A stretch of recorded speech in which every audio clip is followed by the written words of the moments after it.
අලුත් අවුරුද්දේ ආරම්භයේදීම අක්කරපත්තුව ප්‍රදේශයෙන් අතිශය අවාසනාවන්ත සහ ඇඟ කිලිපොලා යන පුවතක් වාර්තා වෙනවා. පසුගිය ජනවාරි 4 වනදා දහවල් කාලයේදී ගල්ඔය ගඟේදී කිඹුලෙකු විසින් පුද්ගලයෙකු ඩැහැගෙන ගොස් අතුරුදන් වී ඇති බවයි වාර්තා වෙන්නේ.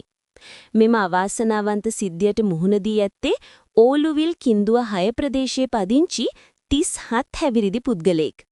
විමර්ශනවලදී හෙළි වී ඇති තොරතුරුවලට අනුව මෙම පුද්ගලයා තවත් යහළුවෙකු සමග ගල්ඔය ගඟේ එගොඩ ඉවුරේ නවතා තිබූ ඔරුවක් රැගෙන යාමට ගොස් තිබෙනවා.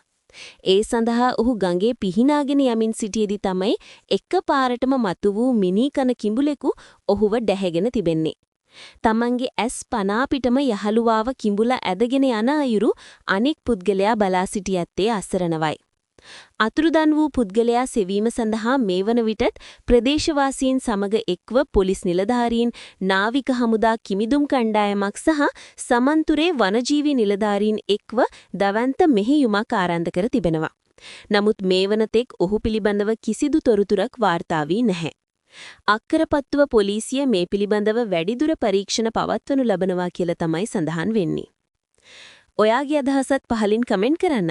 ඔයාගේ යාළුවන්ටත් බලන්න මේ වීඩියෝ එක ෂෙයා කරන්න.